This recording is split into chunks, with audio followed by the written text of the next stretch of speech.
One useful aspect of many learning management systems, such as Desire to Learn, is the ability for students to go in and view their grades and their progress throughout the duration of the course. One of the tasks that you'll need to do when readying your course for delivery in Desire to Learn is to set up the grade book, or where you'll actually enter the grades and track student progress in the course shell.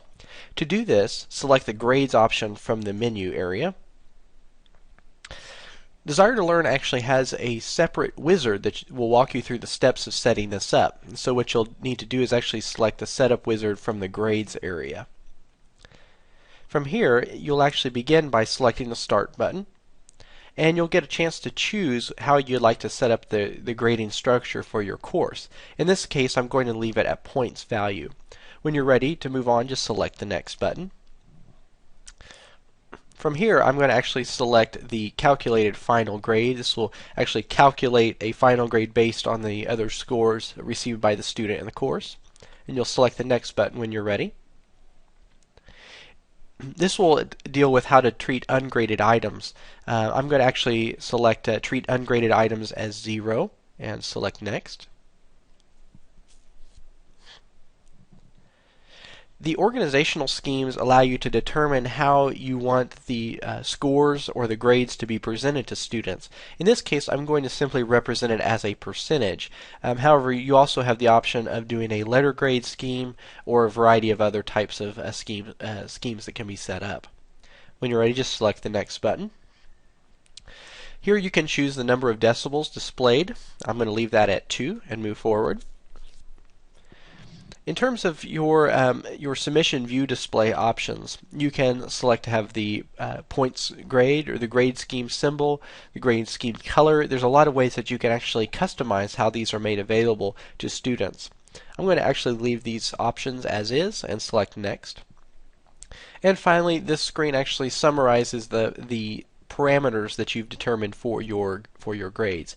And so when you're finished, just select the Finish button. Now from here, you'll actually you have the options to begin creating and using your grade items. So in this, if you go to your Manage Grade Items and Grade Items list, you actually have the values and your graded items that are presented here throughout your course. Now it's important here to keep this as clean as possible, so you can actually choose to delete some of these or add categories. However you choose would be a good way of organizing that information.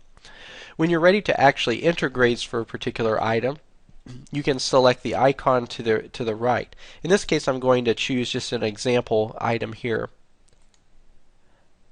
Enter the grades, and then if you had users actually enrolled in this area, you'll have the options that you can grade and actually enter that information within there. So all these sort of functions are taken care of within the grades area, but one of the things that you'll need to do to actually ready your course for delivery is to run that setup wizard to ensure all the parameters are set as you need to, and also to clean up any extra grades in the Manage Grades area.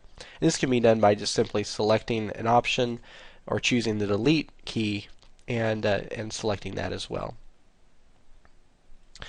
You'll notice on this screen that it'll only allow you to delete the options that don't have a certain assignment attached to it or an assessment attached to it. So you'll notice that some are grayed out while others can be selected.